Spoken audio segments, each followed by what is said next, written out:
तुम बेटा आवाज़ आ रही है आप लोगों को?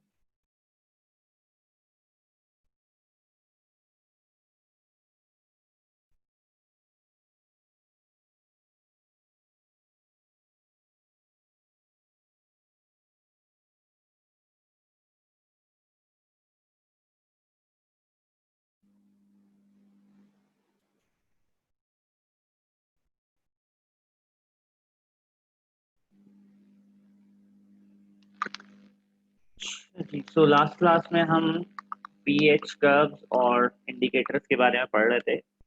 आज हम ये पढ़ेंगे कि हम ऐसे कर्व्स को स्केच कैसे करेंगे जब क्वेश्चन में हमारे पास आएगा, और फिर से कुछ क्वेश्चन हम अभी देख रहे हैं। ठीक है, ये जो टॉपिक आप पढ़ रहे हैं ये सिलेबस में आपके पास लर्निंग आउटकम जो है, learning outcome number E, explain the choice of suitable indicators for acid base titration given appropriate data, describe the changes in pH during acid base titration, explain these changes in terms of strength of acid and bases। अभी मैं description दूंगा आपको कि ये इस तरह का change क्यों आता है। ठीक है, तो ये दो पॉइंट अभी हम पढ़ रहे हैं और इसके क्वेश्चंस के थ्रू मैं चीज़ें एक्सप्लेन करूंगा अभी। So will be moving on to the question. ये जो यहाँ नोट्स लगे हुए हैं आपके जो टॉपिकल पास पेपर्स हैं, इसके अंदर भी ये इंडिकेटर की चॉइस को एक्सप्लेन किया गया है, और ये जो कर्व्स मैंने बताए हैं ये दिए हुए हैं, और इसके हर पॉइंट को कैलकुलेट करने के लिए काफ़ी डिटेल इसमें भी दी हुई है। ठीक है, तो मैं अभी यहाँ से भी रेफर करूँगा थोड़ी देर इसके बाद। इधर ज़्यादा एक्सप्लेनेशन प्रोवाइडेड हैं।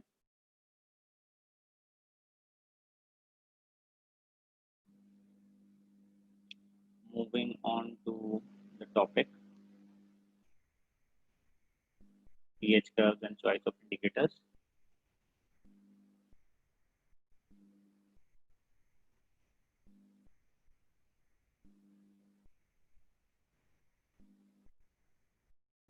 ये टॉपिक है आपका sub topic number 3, pH curves and indicators।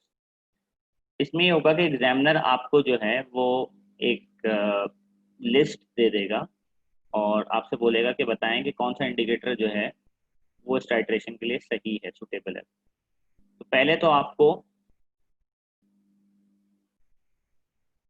यहाँ पर एक कर्व स्केच करना पड़ेगा। ठीक है, ये सबसे इंपॉर्टेंट बात है, sketch the titration curve.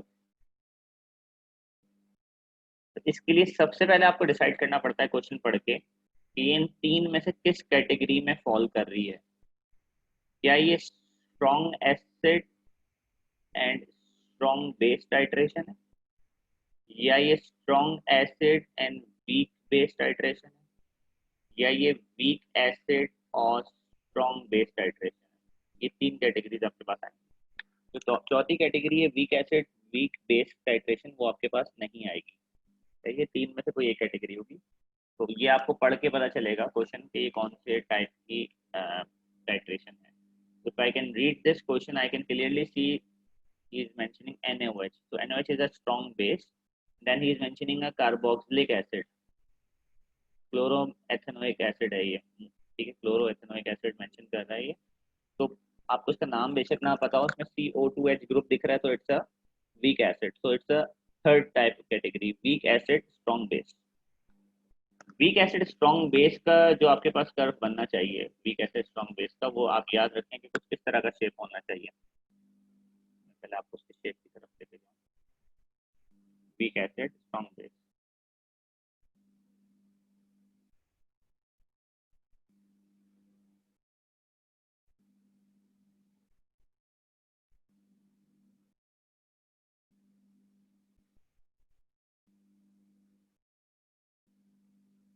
This one,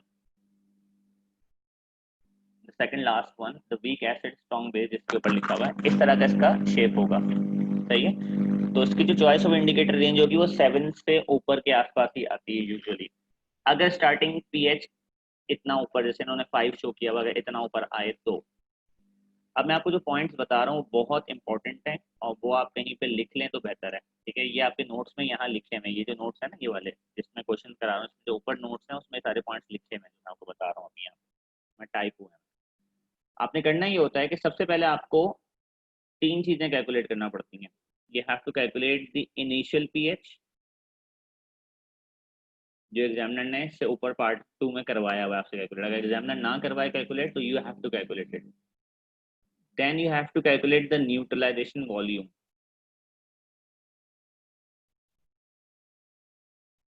कि कितने वॉल्यूम पे न्यूट्रलाइजेशन होगी। And then you have to calculate the final pH. ये तीन चीजें आपको कैलकुलेट करनी है, initial pH, neutralisation and volume and final pH. ठीक है।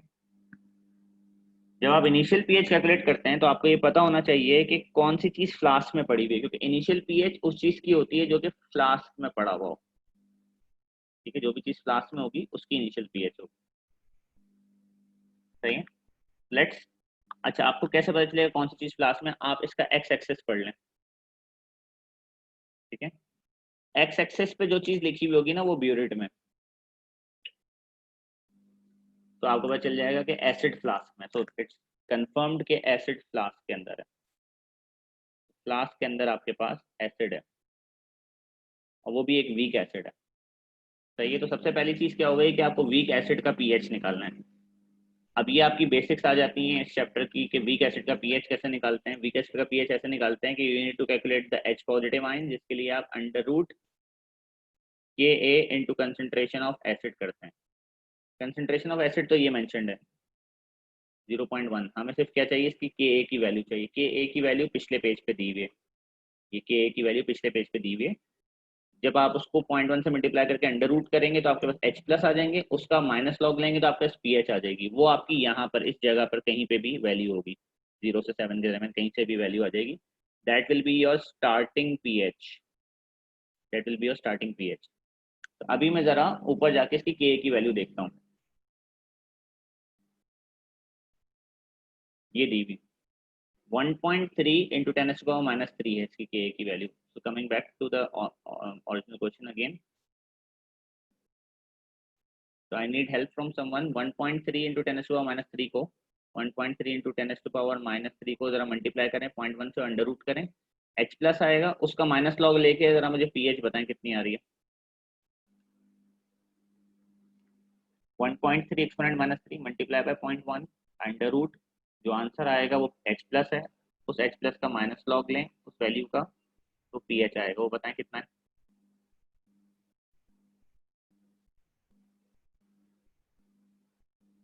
1.94 पीएच आ रहा है।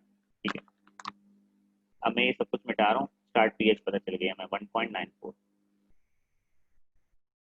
इस पे आपको 1 मार्क मिल जाएगा ये मेंशन करने पे 1.94। तो अब आप क्या करें, हर बॉक्स काउंट करें कि अब क्या बॉक्स कितना पीएच रिप्रेजेंट कर रहा है। तो 1 2 3 4 5 6 7, एक बॉक्स एक पीएच रिप्रेजेंट कर रहा है। तो आप यहाँ पर एक सर्कल लगाएं 2 से थोड़ा सा नीचे, यहाँ मेंशन कर दें 1.93 इनिशियल पीएच।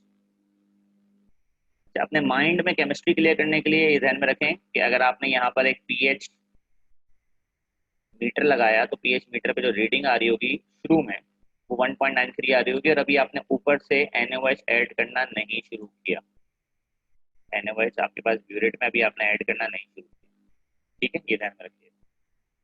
मैंने आपको बताया था कि इस तरह के पीएच कर्व में हम न्यूट्रलाइजेशन नहीं कर रहे होते, हम एक्सेस NaOH डाल रहे होते हैं। फिर दूसरा सवाल ये आता है कि हमने NaOH टोटल कितना ऐड किया, वो वॉल्यूम यहाँ लिखी हुई होती है, ये वॉल्यूम जहाँ आपका एक्स एक्सेस जाके खत्म होता है, that is the total volume of NaOH use. कभी कभार ये सवाल में गिवन होती है, कभी कभार ये सवाल में नहीं गिवन होती है। जैसे सवाल में भी गिवन है इस वक्त 20 cm3, इन्होंने 20 cm3 NaOH यूज किया। कभी कभार सवाल में नहीं गिवन होगा तो आप ग्राफ से देख लें, एक्स एक्सेस जहां तक जा रहा होगा उतना वॉल्यूम इन्होंने NaOH का ऐड किया होगा। सही है। अब हमें न्यूट्रलाइजेशन वॉल्यूम निकालना है। 20 हमारा टोटल वॉल्यूम है, that is not the neutralisation volume. मुझे वो वॉल्यूम चाहिए जिसके ऊपर अंदर न्यूट्रलाइजेशन हो गई थी, pH 7 पहुंच गया था। pH 7 किस वॉल्यूम पे पहुंचा है ये पता करना है हमें। ठीक है, इसके लिए कैलकुलेशन होगी, ये सब कुछ मिटा रहा हूँ मैं। ठीक है, और मैं अब आपको बता रहा हूँ कि कैसे आप न्यूट्रलाइजेशन वॉल्यूम निकालेंगे। सबसे पहले आपको कैलकुलेट करना पड़ेगा कि कॉनिकल फ्लास्क के अंदर एसिड के कितने मोल्स हैं। मोल्स ऑफ एसिड पता करना है आपने। यहाँ पे आपके पास NaOH है। NaOH की कंसंट्रेशन आपको दी हुई है क्वेश्चन के अंदर, लेट मी जस्ट रिकन्फर्म, 0.1 है।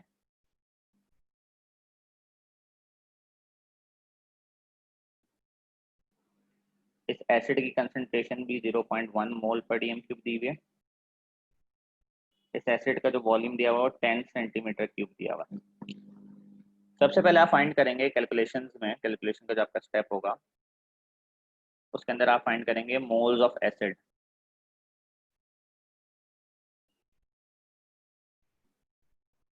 Concentration into volume upon 1000, concentration 0.1, volume 10 upon 1000। तो ये आ जाएगा आपके पास 1 इंटू 10⁻³ मोल्स। कितने मोल आ जाएंगे एसिड के। अब आप इस्तेमाल करेंगे, अब आप निकालेंगे moles of NaOH for neutralisation. उसके लिए आपको इक्वेशन लिखना पड़ेगी, सारी मेहनत आपको खुद करना पड़ेगी।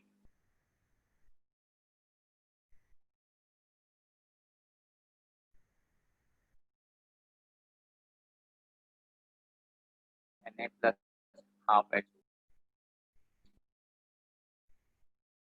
Half H2।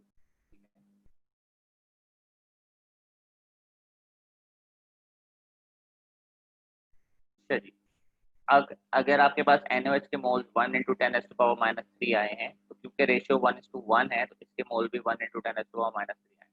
कल को अगर इक्वेशन में रेशियो कुछ और होता है तो मोल्स कुछ और आएंगे आपके पास। अभी रेशियो 1:1 है, मैंने जितने क्वेश्चन देखे हैं उनमें 1:1 ही रेशियो होता है। अब आप निकालेंगे volume of NaOH required for neutralization. Volume को सब्जेक्ट बनाने के लिए फॉर्मूला हो जाएगा moles into 1000 divided by concentration. ठीक है, तो मोल्स कितने हैं, 1 into 10⁻³ into 1000 divided by concentration 0.1। Volume आ जाएगी 10 cm³। ये न्यूट्रलाइजेशन वॉल्यूम है। टोटल आपने NaOH 20 cm³ डाल रहे थे आप, पर जब आप 10 cm³ पे पहुंचे थे ना तो न्यूट्रलाइजेशन हो गई थी। ये न्यूट्रलाइजेशन है। ठीक है, इस वॉल्यूम की इंपॉर्टेंस ये है कि आप ग्राफ पे जाएंगे, ग्राफ पे जाकर जिस तरह आपने यहाँ पर नीचे 1.93 पे एक मार्क लगाया था, इसी तरह आप 10 पे एक मार्क लगाएंगे और आप एक स्ट्रेट लाइन बना देंगे पेंसिल से, या बाद में मिटाएंगे स्ट्रेट लाइन। ठीक है, पेंसिल से आपने एक स्ट्रेट लाइन बनानी है। मैं कलर चेंज कर रहा हूँ, तो मैं पर्पल कलर का बना रहा हूँ। ठीक है, ये आपने स्ट्रेट लाइन बना दी। आई थिंक पर्पल कलर में खास दिख नहीं रही है, बट यहाँ पे 10 के ऊपर एक लाइन बनी हुई है स्ट्रेट। ठीक है, अब तीसरा आपने पॉइंट कैलकुलेट करना है फाइनल पीएच। फाइनल पीएच जो है ना थोड़ी लंबी कहानी है कैलकुलेट करना। आपने जो है वो NaOH टोटल कितना ऐड किया, टोटल आपने ऐड किया 20 cm³ कॉनिकल फ्लास्क के अंदर। सही है, पहले तो जरा ये बताएं यहाँ तक सबको समझ में आ गया, ताकि वो जो तीसरा स्टेप है ना वो थोड़ा सा कॉम्प्लिकेटेड है, ताकि मैं ये पहले दो स्टेप्स के ऊपर अश्योरेंस लूँ कि आपको इनिशियल पीएच कैसे कैलकुलेट किया मैंने, इनिशियल पीएच ये समझ में आया, और फिर न्यूट्रलाइजेशन वॉल्यूम कैसे कैलकुलेट हुआ ये समझ में आया। तो फिर मैं फाइनल पीएच पे जाऊँ। पहले सब बच्चे तकरीबन 27 स्टूडेंट्स 28 स्टूडेंट्स हैं, जरा कंफर्म करें आप सबको समझ में आया तो फिर आगे बढ़ें।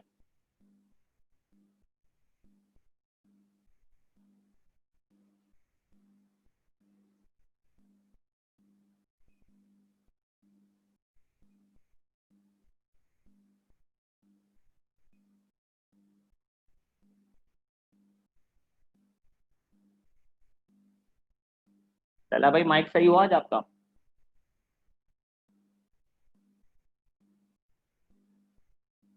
जी सर, अस्सलाम वालेकुम। वालेकुम सलाम। अच्छा बेटा ये बताओ कि कॉनिकल फ्लास्क के अंदर जी तुम्हारे पास कितना वॉल्यूम था एसिड का? 10 cm³। 10 cm³। उसकी कंसंट्रेशन क्या थी? 0.1। मोल पर डीएम क्यूब। फिर तुमने ब्यूरिट में से NaOH कितना ऐड किया इसमें, टोटल NaOH बताओ। 20 cm क्यूब। 20 cm3, जिसमें से कितने वॉल्यूम पे न्यूट्रलाइजेशन हो गई थी। इतने वॉल्यूम पर होगा ये तो निकालना पड़ेगा, एक मिनट। पहले अभी तो निकाली है, तुमने बोला न्यूट्रलाइजेशन वॉल्यूम समझ में आ गई, कैसे निकाली है, कितनी निकाली थी। निकालने आ गई, अभी तक निकाली नहीं थी। वो तो मैंने निकाल के दिखाई है ना, ये रही 10 निकाली है ना भाई पिछले पेज पे। हाँ हाँ 10 हाँ सॉरी सॉरी। तो आपने 20 cm3 NaOH डाला, उसमें से जी 10 cm3 क्या हो गया, वो न्यूट्रलाइजेशन रिएक्ट कर गया ना उससे। कर गया। तो अब NaOH कितना बचा फ्लास्क के अंदर, 10 cm क्यूब। 10 cm3 बचा, जी ठीक है NaOH।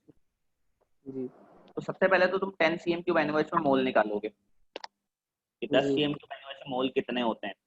पर अब वो मोल 10 cm3 में नहीं पड़े हुए, अब वो मोल्स 30 cm3 में पड़े हुए हैं। ऐसा मैंने क्यों कहा, क्योंकि वो 10 उसकी और 20 उसकी, ऐसे ना। ये 10 उसकी है और 30 उसकी। तो सबसे पहले आप क्या निकालेंगे, मोल्स ऑफ NaOH लेफ्ट, कितने बचे। बचे हुए NaOH के मोल कैसे निकालेंगे, ये वो वॉल्यूम होगी जो न्यूट्रलाइजेशन वॉल्यूम से ऊपर बचेगी। जी अभी इत्तेफाक से टोटल वॉल्यूम 20 है और उसमें से न्यूट्रलाइजेशन कितने पे हो गई है, 10 पे। कल को अगर न्यूट्रलाइजेशन 15 पे होती तो कितना वॉल्यूम बचती। 5 cm तो क्यूब। उसमें मोल निकालते हैं, mole equal to concentration into the left over volume upon 1000, left over जी वॉल्यूम। अभी जी कंसंट्रेशन 0.1 है, इस वक्त लेफ्ट ओवर वॉल्यूम 10 है अपॉन 1000। तो आपके पास मोल आ जाएंगे 1 इंटू 10⁻³ ये मोल आ गए, सही। जी जी। अब मुझे कंसंट्रेशन चाहिए, मोल से कंसंट्रेशन निकालो। ये कौन सी कंसंट्रेशन निकाल रहा हूँ मैं, आफ्टर न्यूट्रलाइजेशन जो फ्लास्क के अंदर नई कंसंट्रेशन बचेगी NaOH की, क्योंकि फ्लास्क बाद में NaOH से भर चुका है। अच्छा पर इस जी। NaOH की 0.1 कंसंट्रेशन नहीं होगी, क्योंकि 0.1 कंसंट्रेशन उस NaOH की जो किसमें से आ रहा है, प्यूरिटी में। और मैं आ पीएच रहा उस NaOH का निकाल रहा हूँ जो किसमें पड़ा हुआ है, है फ्लास्क फ्लास्क। में। उसके लिए हमें नई कंसंट्रेशन चाहिए NaOH की, तो उसके लिए मेरे पास NaOH के मोल आ गए। जी अब मुझे नई कंसंट्रेशन के लिए टोटल वॉल्यूम 30 से डिवाइड करना है। तो 1 इंटू 10⁻³ डिवाइडेड बाई 30 cm3 नहीं 30 dm3, तो 30 dm3 0.03 होता है। जी। जरा करें और मुझे नई कंसंट्रेशन बताएं, NaOH की नई कंसंट्रेशन क्या है zero in the point flask. Three three 033। 0.033 ये जी NaOH की कंसंट्रेशन है, एग्री। जी अब जी। NaOH स्ट्रॉन्ग बेस है वीक बेस है। स्ट्रॉन्ग बेस है। अब स्ट्रॉन्ग बेस का पीएच निकालना कैसे सिखाया था, सबसे पहला टॉपिक था पीएच ऑफ स्ट्रॉन्ग बेस, कैसे निकालते थे।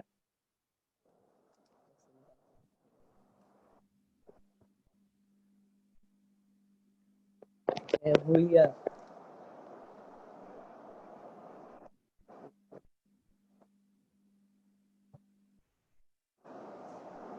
जो बेस की कंसंट्रेशन होगी वो OH की कंसंट्रेशन होगी, 1:1 का रेशियो है ना, स्ट्रॉन्ग बेस फुली डिसोसिएट होती है। अगर ये 0.033 है तो OH की कंसंट्रेशन क्या हुई, 0.033। जी अब जब OH की कंसंट्रेशन आ गई तो आप जी KW के एक्सप्रेशन में डालेंगे। KW का एक्सप्रेशन क्या होता है, H plus into OH। OH negative. KW की वैल्यू क्या है, 1 इंटू 10⁻⁻14। 1 इंटू टेन जी से माइनस फोर्टीन को किससे डिवाइड करोगे, 0.033 से, तो क्या आ जाएगा तुम्हारे पास, H प्लस। H प्लस निकालो उसका माइनस लॉग लो तो पीएच आएगी। याद आया मेथड, जी जी आ गया। निकालें। यार 12.5। हाँ 12.5। 12.5, 7 जी 8 9 10 11 12, 12.5 यहाँ पर ये फाइनल पीएच है। इधर से मैं एक लाइन खींच रहा हूँ दोबारा से, जी ये मैंने लाइन।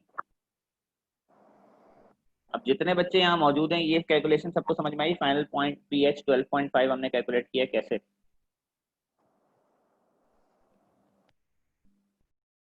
जी जरा बताएं सर 12.5। सर एक चीज समझ में नहीं आई है कि ये वीक एसिड है, तो फिर ये उसका मतलब जो एक्सपेरिमेंट नंबर 1 था उसका वैसा कर्व क्यों बनेगा ये? एक्सपेरिमेंट नंबर 1 कौन सा एक्सपेरिमेंट 1, नहीं, वो जो ऊपर वाला मतलब ये जो वन वाला जो कर्व था, जो मैं बहुत लंबा वाला जो कर्व था, वैसे ही बनेगा ना बिल्कुल।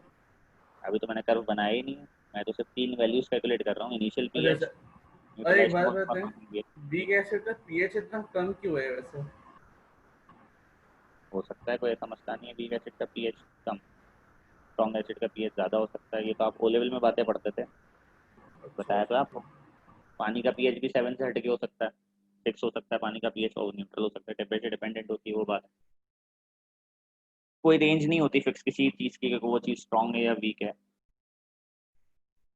अच्छा भाई, तो ये बताएं, ये 3 point initial pH, neutralisation volume और फाइनल पीएच जो कैलकुलेट किया, ये सबको समझ में आया? जिसको नहीं आया वो पूछे।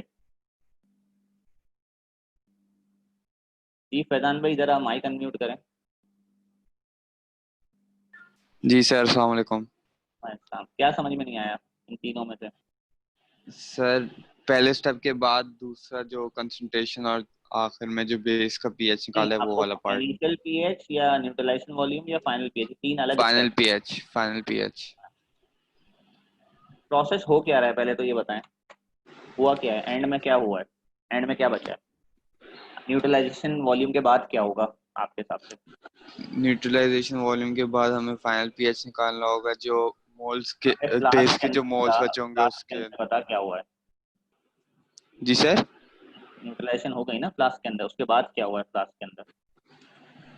उसके बाद फ्लास्क के अंदर बे वो टोटल वॉल्यूम बढ़ गई होगी, उसके अंदर हम लोग को किस चीज, देखें मोल्स वो निकाल। मुझे चीजों के नाम बताएं, ठीक है, किसकी वॉल्यूम बढ़ गई होगी? सर टोटल बढ़ गई होगी ना। टोटल मेरी वॉल्यूम है, तुम्हारी वॉल्यूम, किसकी वॉल्यूम है?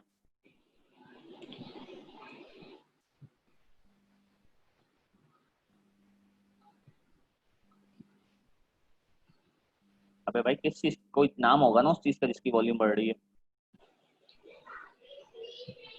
अम,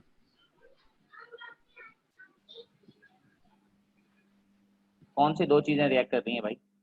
क्लास में क्या है, पीरियड में क्या है? फ्लास्क के अंदर एसिड है, ब्यूरेट के अंदर बेस है। क्लास के अंदर जो वॉल्यूम होती है एसिड की, वो चेंजेबल होती है या फिक्स होती है? वो फिक्स होती है। तो वॉल्यूम बढ़ रही है वो किसकी बढ़ रही है? ग्रेजुअली क्या ऐड हो रहा है क्लास के अंदर? बेस। भाई ये बताओ ना कि वॉल्यूम ऑफ बेस बढ़ी, ठीक है, कितनी ठीक है। बढ़ी? 10 के बाद मजीद कितनी ऐड हुई है? 10 तो यूज अप हो गई, 10 जो ऐड अप हुई थी वो तो न्यूट्रलाइजेशन में इस्तेमाल हो गए, बहुत मोल्स एनओएच जी, खत्म हो गए 10 वो। 10 और ऐड हुई है, 30 हो गई थी। अबे एनओएच की पहले वॉल्यूम बताओ, एनओएच तो 10 ऐड हुआ ना, जी। और से नीचे जो एक्स्ट्रा एनओएच आया वो 10 आया। ये पिंक कलर से बना रहा हूँ, ये नीचे गिर रहा है एनओएच, 10 सीएम क्यूब ठीक है। गिरा आफ्टर न्यूट्रलाइजेशन। ये 10 वॉल्यूम, बच गई फिर।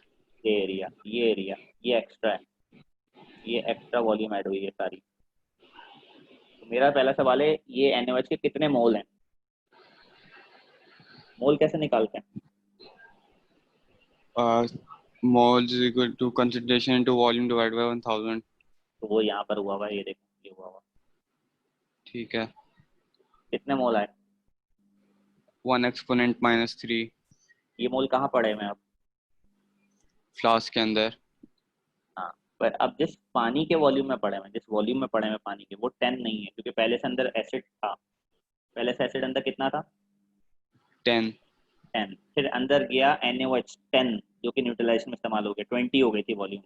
फिर जी। अंदर मजीद 10 डाला आपने NaOH आफ्टर न्यूट्रलाइजेशन, तो टोटल वॉल्यूम कितनी हो गई अंदर? 30। CM क्यूब, जिसको मैंने यहाँ पे कन्वर्ट किया DM क्यूब में। ठीक ठीक है, है। तो ये मोल अपॉन वॉल्यूम क्या देगी आपको? कंसंट्रेशन। 0.033 मोल पर DM क्यूब आपकी नई कंसंट्रेशन हो गई NaOH की फ्लास्क के अंदर आफ्टर न्यूट्रलाइजेशन। इससे हमने पीएच निकाल लिया। अब स्ट्रॉन्ग बेस का पीएच कैसे निकालते हैं, ये कैलकुलेशन यहाँ से हुई। ठीक है सर। जी बतूल, आपको समझ में आया?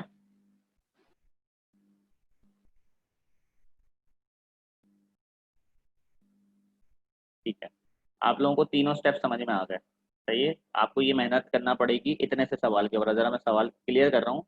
सवाल 2 लाइनों का है, आप देख रहे हैं, तो 2 लाइनों का सवाल है, नीचे 8 मार्क्स फालतू के नहीं लिखे हुए। वाटर मार्क्स दे इसलिए रहा है आपको इस ग्राफ के कि आपको इतनी चीज़ें कैलकुलेट करनी है इसके अंदर। अब मैं आपको फाइनली बता रहा हूँ, जो हमारे कौन भाई थे, यूशा भाई जल्दी से जंप कर गए थे शेप के ऊपर। शेप तो अभी मैंने स्केच किया ही नहीं था, अब मैं शेप पे जा रहा हूँ। जरा यहाँ देखें, यूशा भाई जरा माइक अनम्यूट कीजिएगा यूशा भाई। अच्छा यूशा भाई जरा 3 वैल्यूज बताएं मुझे जो हमने कैलकुलेट की हैं। इनिशियल वैल्यू कितनी आई थी हमारे पास पीएच की? 1.94 की बात है। 1.94। Second utilization volume final pH आई थी I think utilization 12.5। Volume utilization volume generation 10। 10 और फाइनल पीएच आई थी 12.5। 12.5। ये 3 चीजें कैसे जुड़ेंगी स्केच करना है, इन 3 चीजों को जोड़ना है। सही है। सबसे पहला पॉइंट जो आप लोगों को ध्यान में रखना है वो ये है कि अगर आपका इनिशियल पीएच 1.94 जो है यहाँ पर, ये एक स्ट्रॉन्ग एसिड का अगर होता, जो कि अभी नहीं है, ये अभी एक वीक एसिड का है। अगर ये स्ट्रॉन्ग एसिड का होता तो आप यहाँ से स्ट्रेट लाइन ले जाते 10 तक। You will take a straight line to 10, 10 तक स्ट्रेट लाइन ले जाएंगे आप। ये मैंने क्यों सजेस्ट किया 10 तक स्ट्रेट लाइन ले जाने का, यहाँ देखें, इस वजह से। ये देखें स्ट्रॉन्ग में कैसा आता है, ये देखो। हाँ भाई, स्ट्रॉन्ग एसिड में क्या आती है? Straight line. Straight line. ये आपकी न्यूट्रलाइजेशन वॉल्यूम है, ये दोबारा से क्या आ रही है? Straight line. ये न्यूट्रलाइजेशन वॉल्यूम है, न्यूट्रलाइजेशन वॉल्यूम तक स्ट्रेट लाइन लेके जानी है अगर स्ट्रॉन्ग एसिड होता। पर क्या तुम्हारे पास स्ट्रॉन्ग एसिड है? जी भाई, स्ट्रॉन्ग एसिड है। नहीं नहीं नहीं, वीक एसिड है। तो जब वीक एसिड होता है तो उसके लिए हम क्या करेंगे, हम वीक एसिड के ग्राफ से देखेंगे कि हमारे पास कैसे लाइन लेके जानी है। वीक एसिड के लिए स्ट्रेट लाइन नहीं जा रही, ठीक है। इसके लिए क्या होता है कि एक एस टाइप कर्व बनता है जो कम से कम 2 पीएच यूनिट ऊपर तक जाके मिलना चाहिए। अगर 2 पे स्टार्ट हो रहा है ना, तो कम से कम 4 से ऊपर जाके मिलना चाहिए। मेरा मतलब क्या है?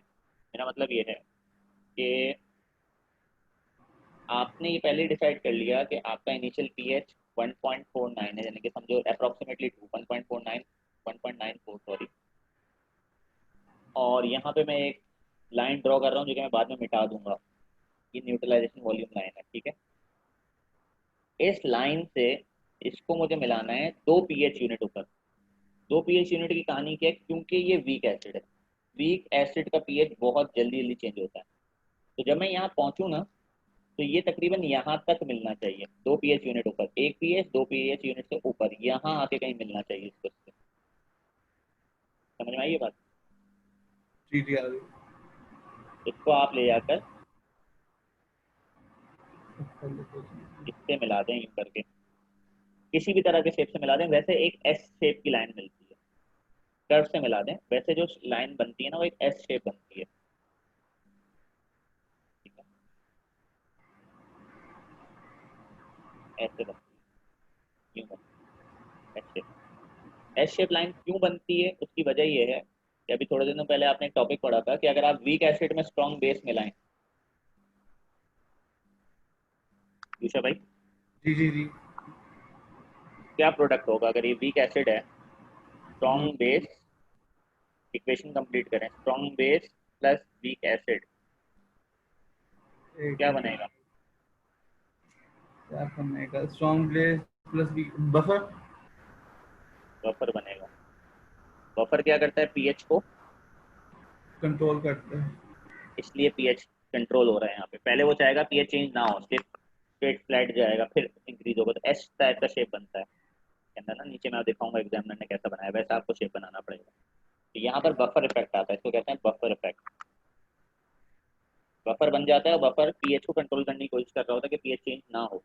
पर ऑब्वियसली बफर के काम करने की लिमिट है। जब आप NaOH ऐड करते रहेंगे तो बफर अपना काम करना छोड़ देगा और पीएच बढ़ ही जाएगी इवेंचुअली, ठीक है। तो आपने क्या करना है, 1.94 से 10 तक लेकर लाइन आनी है, बट एस शेप कर्व बनाना है जो कि 2 से, अगर मैंने 1.94 को राउंड ऑफ करके 2 समझ लूँ, 2 से कम 4 से ऊपर जाके जोड़ना है।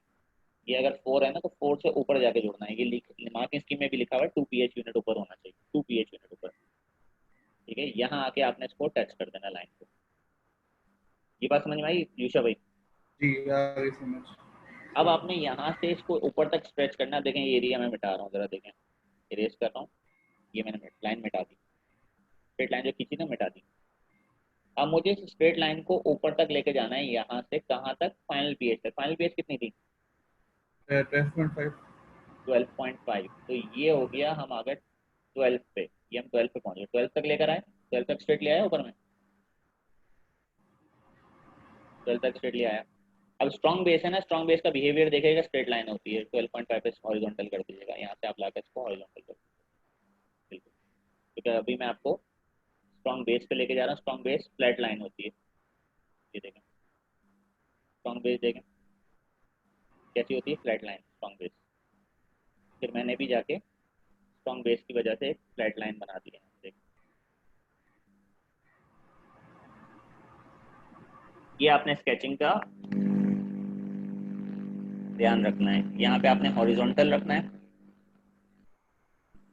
हॉरिजॉन्टल रखना है। क्यों? क्योंकि एक स्ट्रॉन्ग बेस था। यहाँ पे आपने कर्व रखना है, क्योंकि ये यहाँ कर्व, वहाँ हॉरिजॉन्टल। तो आपकी इंडिकेटर की रेंज क्या निकली? यहाँ से लेके यहाँ तक इंडिकेटर की रेंज है, जो कि तकरीबन अगर हम सेफ साइड पे चलें तो समझें 5 से लेके 11 तक। 5 से 11 की रेंज में जो इंडिकेटर होंगे वो इस टाइट्रेशन कर्व के लिए सूटेबल रहेंगे, जो 5 से 11 में पीएच चेंज देंगे।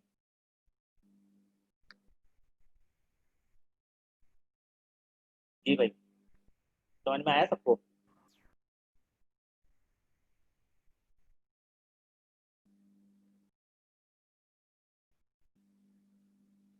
चैट पे लिखेंगे तो पता चलेगा बेटा, शक्ल तो नजर आ नहीं रही मुझे सब।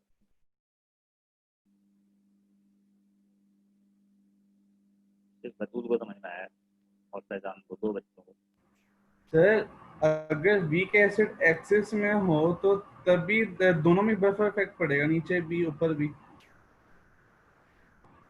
वीक एसिड एक्सेस में हो मतलब वीक एसिड कहाँ पड़ा हुआ है? बफ वीक एसिड नहीं पेट में वीक चढ़ा एस रहे हो या वीक कॉर्नर एसिड पे लगा? डाल रहे हैं आप, अगर आप डाल रहे हो बियर्ड से। यूरिट में हो ना, हाँ तो भी आपका ऐसे ही होगा। हॉरिजॉन्टल लाइन नहीं होती, कर्व होता है फिर। अच्छा ठीक है। वीक चाहे पहले हो या बाद में हो, कर्व होगा, चाहे वो एसिड है चाहे बेस है। इसलिए मैंने आपको ये 4 ग्राफ पहले बताए थे। अगर आप ये चीज़ यहाँ नोट करें, अभी मैं सब मिटा रहा हूँ, एक सेकंड मिटा रहा हूँ, ड्राइंग क्लियर कर रहा हूँ। पहले तो मैं आपको आंसर दिखा दूँ। आंसर देखिए, ये आंसर इसलिए एग्जामिनर का है। अब पॉइंट देखें उसने आपको किस चीज़ पे पॉइंट दिए हैं। सबसे पहले उसने कहा है, यहाँ देखो बेटा, स्टार्ट एट 1.94 एग्री से आपको 1 मार्क मिल गया। And goes up greater than 2 pH unit before steep portion. कम से कम 2 pH यूनिट ऊपर जाए। 2 है ना तो 3 4, मैंने तो 4 के बाद मिला दिया, इसने तो 5 6 के बाद जाके मिलाया, इसने 6 पे मिलाया, इसने 6 पे जाके मिलाया है। बट अगर आप 4 के बाद भी मिला देंगे तो काम चलेगा। ठीक है, goes up greater than 2 pH unit, 2 से 2 pH यूनिट के ऊपर मिला दें आप। उसने तो जाके 4 pH यूनिट के बाद मिलाया है, उसकी कोई लिमिट नहीं है। ठीक है। अच्छा, स्टीप पोर्शन जो है वो वॉल्यूम 10 पे आना चाहिए। तो कम से कम 3 pH यूनिट तक तो स्टीप रहेगा। स्टीप होना 7 से शुरू है, तो 7 8 9 10 तक 3 pH यूनिट तक। तो इसमें 4 pH यूनिट तक स्टीप रखा है, मैंने उससे ज़्यादा रखा है। ठीक है, ताकि उससे पहले कि वो फ्लैटन हो 12 से 13 के बीच। 12 से 13 के बीच का मतलब है 12.5 पे जाके फ्लैटन। यहाँ पे 12.5 पे फ्लैटन। मार्किंग स्कीम समझ में आई बेटा आप लोगों को?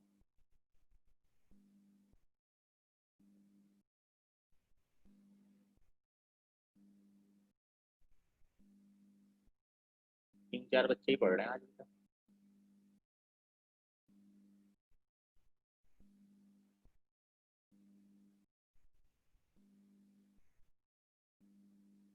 चलें अब जरा हम यूशा भाई की जो बात थी उस पर चलते हैं।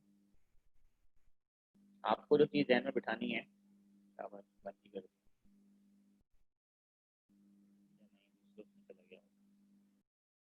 यूशा भाई जरा माइक खोलिए। जी जी जी। अब अगर आपके पहले और बाद में स्ट्रॉन्ग स्ट्रॉन्ग चीजें होंगी। अब पहले अगर स्ट्रॉन्ग एसिड है बाद में स्ट्रॉन्ग बेस, तो ऐसा ग्राफ बनेगा वन। इसका इन्वर्टेड ये है, इसका इन्वर्टेड ये है कि अगर पहले स्ट्रॉन्ग बेस और बाद में स्ट्रॉन्ग एसिड हुआ तभी यही है।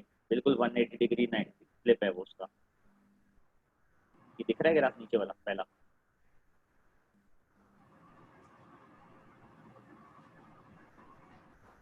उसके बाद जैसे ही ग्राफ नंबर 2 में एसिड स्ट्रॉन्ग रहा तो पहला पोर्शन वैसे ही जैसे ऊपर वाले ग्राफ का, पर जैसे ही बेस वीक हुई तो देखें हॉरिजॉन्टल लाइन नहीं, कर्व कर्व है। ठीक है, वीक बेस पे कर्व है। अब हो सकता है वीक बेस पहले हो और स्ट्रॉन्ग एसिड बाद में हो। अगर वीक एसिड पहले होगा और स्ट्रॉन्ग बेस बाद में होगा तो उसके लिए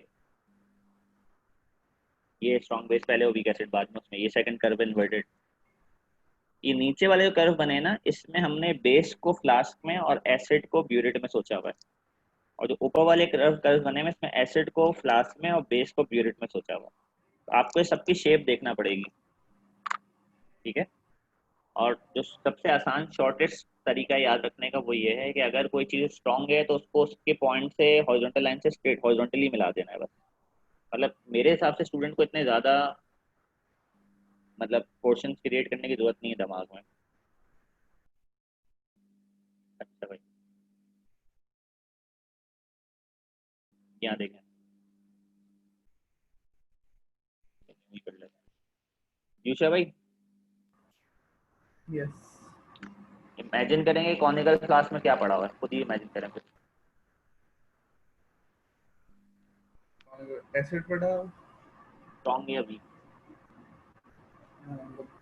वीक एसिड जो भी हो, ठीक है, तो स्ट्रॉन्ग एसिड करना है, कुछ भी करना है।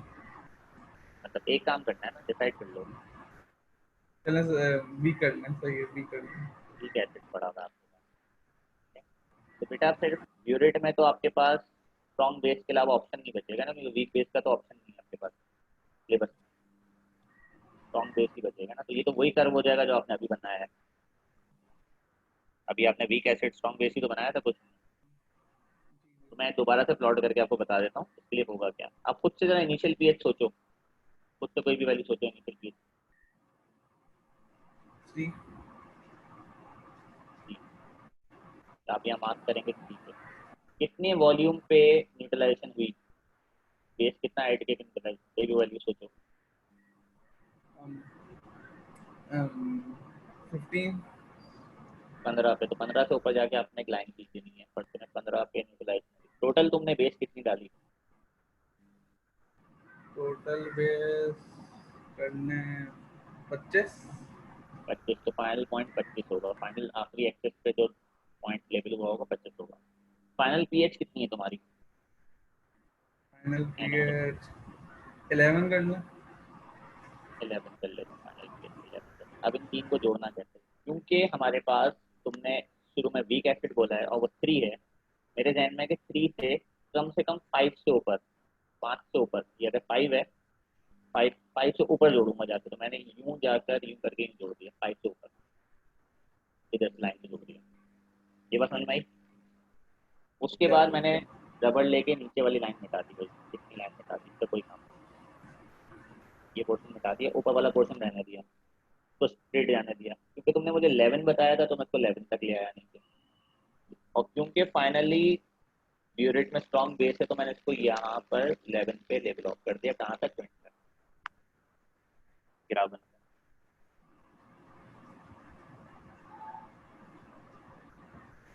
ठीक है जी। खुशबक क्या पूछनी है बेटा, लास्ट 2 पॉइंट मार्किंग स्कीम में ये लिखे हुए हैं कि आपने जो स्टीप पोर्शन दिखाना है, स्टीप पोर्शन इसको कहते हैं, ये आपने वॉल्यूम 10 पे दिखाना है। और स्टीप पोर्शन भी 3 पीएच यूनिट तक तो स्टीप रहा है कम से कम। हमारा तो उससे ज़्यादा रह रहा है, 3 पीएच यूनिट से ज़्यादा स्टीप रह रहा है। और फाइनली जो आप इसको लेवल ऑफ करेंगे यहाँ पे, ये आप 12 से 13 के दरमियान करेंगे। हमने तो पहले ही कैलकुलेट कर लिया था ना कि 12.5 है वैल्यू जिस पे लेवल ऑफ होगा। सेकंड पॉइंट और थर्ड पॉइंट ये है।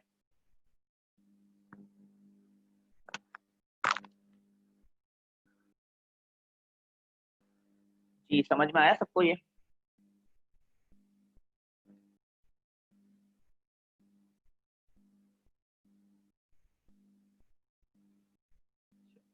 आज बेटा यहीं तक रखेंगे, उसकी वजह है कि मैं मजीद दिमाग की चटनी नहीं करना चाह रहा आपके। ये कॉन्सेप्ट जो है ना वो बहुत सारी चीज़ों को मर्ज हो रहा है आपकी कैलकुलेशन की। तो अब मैं इसके क्वेश्चंस कराऊंगा कल की क्लास में।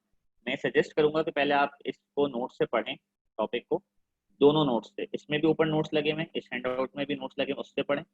उसके बाद जो दूसरा ये कलर्ड नोट, सॉरी ये वाले जो नोट्स हैं आपको तो ग्रे स्केल में मिले हुए हैं, ये इनसे पढ़ें। ये टॉपिक जब आप दोनों पढ़ लें, एक दफ़ा बुक से पढ़ें, बुक में भी दिया हुआ है टॉपिक। फिर कल की क्लास में आइएगा और फिर मैं डायरेक्ट क्वेश्चन कराऊंगा, फिर आप ज़्यादा क्लियरली अपने सवाल पूछ सकेंगे जो आपको कंफ्यूज करे। एक दफ़ा ये टॉपिक क्लियर हो जाएगा तो आपको प्रॉब्लम नहीं होगी, पर आपको साथ मेहनत करना पड़ेगी। सही है, इंशाल्लाह कल कंटिन्यू करते हैं। Any question for today? बस एक अनाउंसमेंट और करनी थी मुझे लास्ट में कि स्कूल जो है वो आपका टेस्ट लेगा रिएक्शन काइनेटिक्स का, तो आप उसकी प्रिपरेशन शुरू कर दें रिएक्शन काइनेटिक्स। ठीक है, मैं उसके सारे पास पेपर्स वगैरह सब करा चुका हूँ। डेट आपको मैं सुमेरा देंगी।